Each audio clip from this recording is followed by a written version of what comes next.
मुद्दामून भेटीसाठी मी या ठिकाणी आलेलो आहे.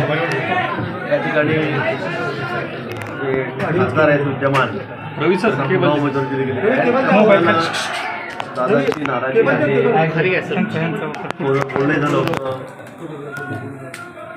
मी आणि छोटे दादा आहेत त्यांची त्या ठिकाणी बोलणं झालेलं होतं. मुंबईमध्ये आमची भेट झाली आणि देवेंद्रजी आम्ही त्या संदर्भामध्ये चर्चा एका ठिकाणी केलेली आहे.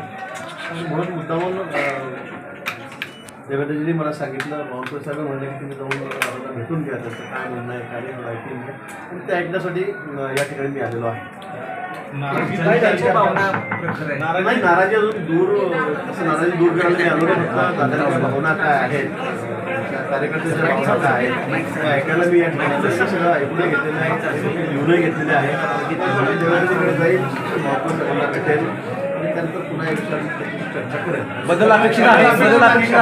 त्यांची नाराजी काय म्हणणं काय ते उमेदवार बदलणार आहे का? बदल तो अधिकार माझा नाही आहे, तो पार्लमेंटरी बोर्डाचा अधिकार आहे. असं कल्पना आहे. आमच्याकडे सीट दिल्लीहूनच त्या ठिकाणी ठरते, त्यामुळे तो अधिकार माझा नाही आहे. पण काही ठिकाणी नाराजी आहे, काही ठिकाणी साहजिक असतं. म्हणून पण या ठिकाणी विशेष करून दादांची नाराजी आहे, परवडणारी नाही.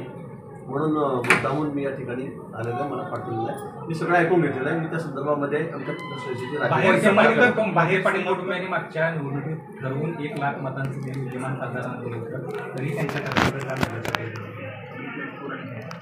नाही दुर्लक्ष केलं जातं असंतला कुठलाही भाग नाही, आपल्यालाही कल्पना आहे.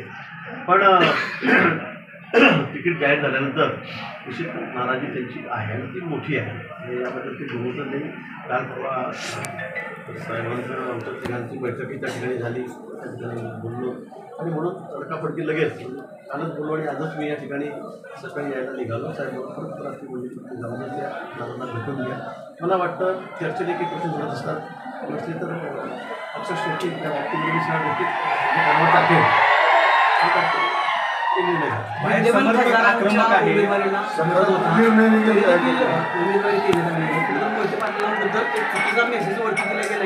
कसं प्रत्येक ठिकाणी असं एकही ठिकाण नाही. म्हणजे माझ्या जिल्ह्यापासूनच मी म्हणेन तसं एकही ठिकाण नाही की त्या ठिकाणी सगळ्यांचं एकमत आहे, सगळ्यांचं एकमत आहे. कुठेच नाही असं ते एकमत आहे. मला वाटतं फक्त एखाद दुसरं ठिकाणी स्वतःचं काही नाव म्हणजे करणार नाही, पण बहुतांश ठिकाणी अशा ठिकाणी आमदारचं काही म्हणणं असतं एखाद्या परिसरात कार्यकर्ते